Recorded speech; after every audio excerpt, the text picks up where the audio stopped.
Universidade Católica Dom Bosco. Sou bolsista CAPES e, junto com a minha colega Neide e o meu orientador Heitor, propusemos esse recorte.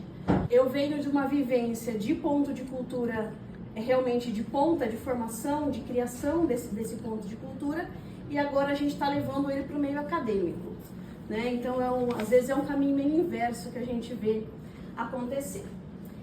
Esse aqui é o nosso coro na nossa última apresentação do ano passado. Temos pessoas com deficiência, sem deficiência.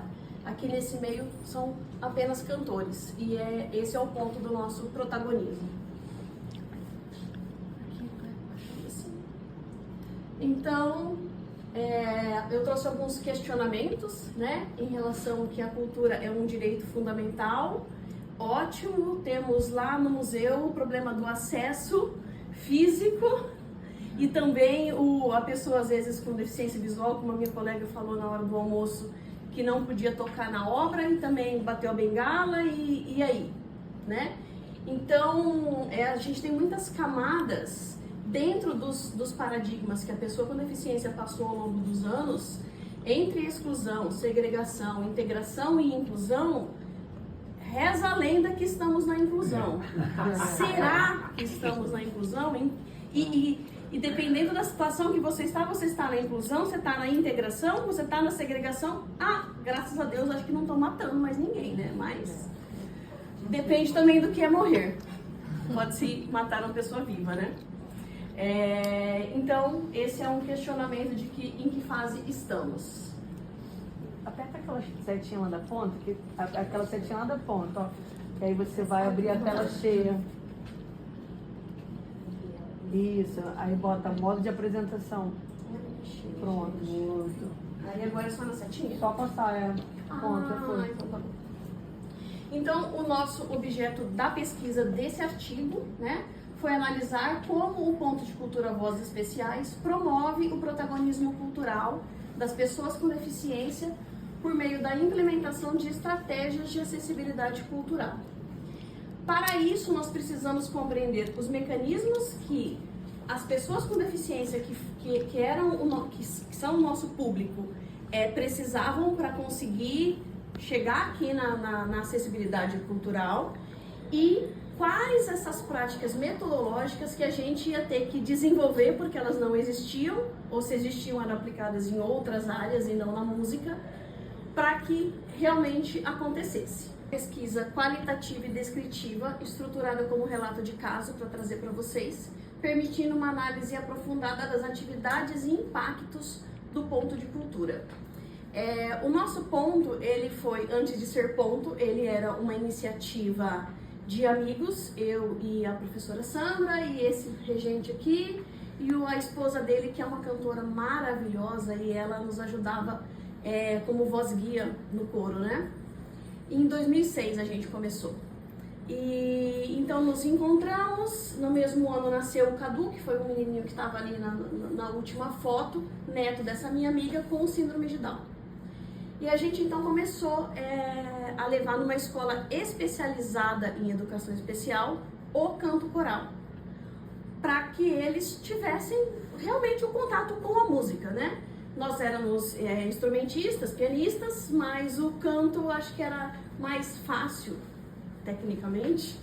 A gente achava que era mais fácil. Aí a gente ficou 6 meses ensaiando uma música e o negócio não saiu.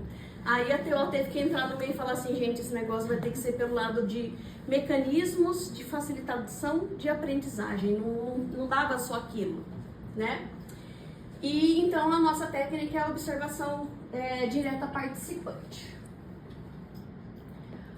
Fundamentos conceituais. Então a gente parte do princípio da cultura como direito, né? Fundamentada na Constituição Federal e tudo mais. A acessibilidade, que é garantida pela lei da inclusão, isso é tudo muito lindo. O protagonismo cultural, compõe-se, que está lá, autoria na política viva. Perfeito, ótimo. E aí? O negócio não é o lindo, o negócio é fazer, né? Então, em 2006 a gente começou com o Jindal, era esse nome. Em 2008 a gente foi reconhecido como ponto de cultura.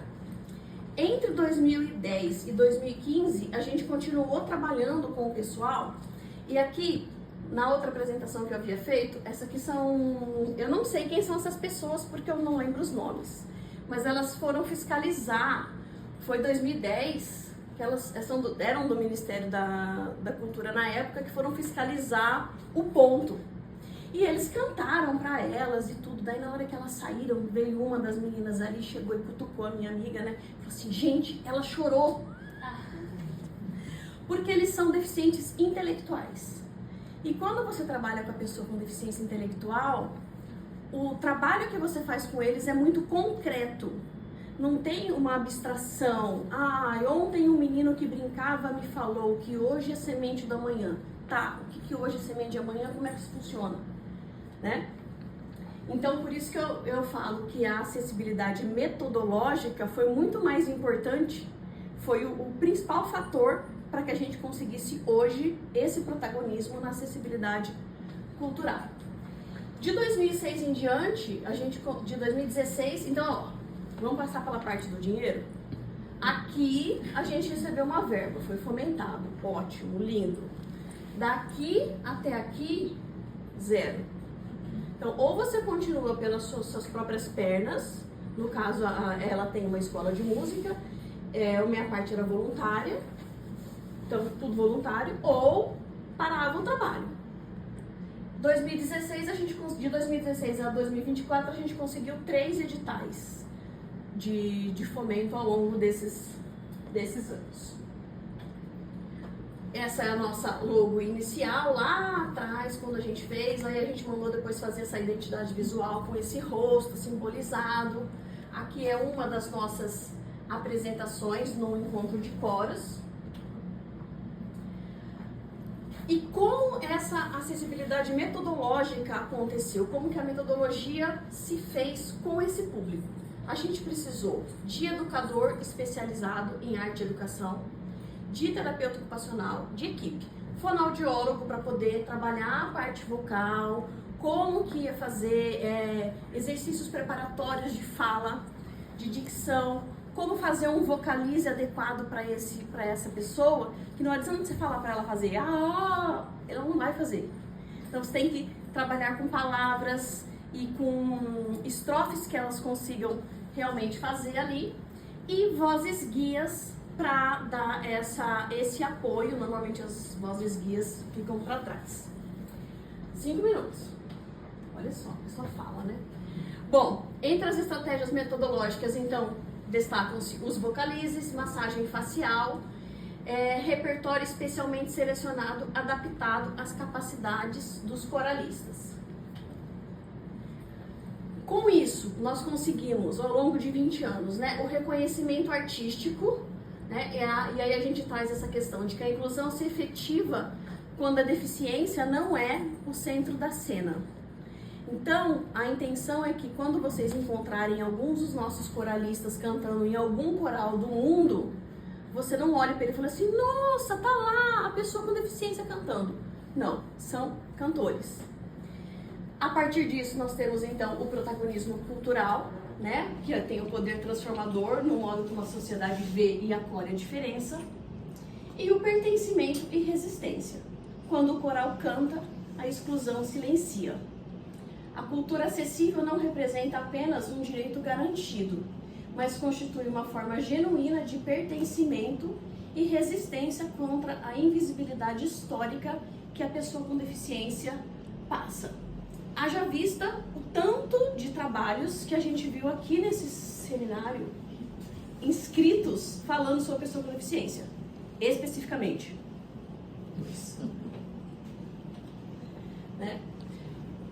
Eles participam de encontros de coros, e nos encontros de coros, eu não sei quem conhece aqui, são mandados 2 peças para todos os coros que vão participar. A gente canta o nosso repertório normal e no final a gente faz um corão, que a gente chama. Todos cantam a mesma música, 200 vozes. E ali, tanto faz quem é o quê. Eles participam de eventos culturais na cidade, festival de artes, arraiá de educação especial, mostra inclusiva, convites para abrir eventos, né? e celebrações anuais nos seus próprios territórios, nas escolas, eventos temáticos e espaços culturais e comunitários. Agradecimentos a CAPES, instituições que são onde a gente leva o nosso trabalho é feito lá, a Escola Especial Colibri, a Associação Juliano Varela e a Scala Educação Musical. Essas são as nossas redes, o grupo Vozes Especiais tem vídeos do pessoal cantando, o nosso Instagram e o meu site. E só amor não basta, é preciso conhecimento, é preciso ação.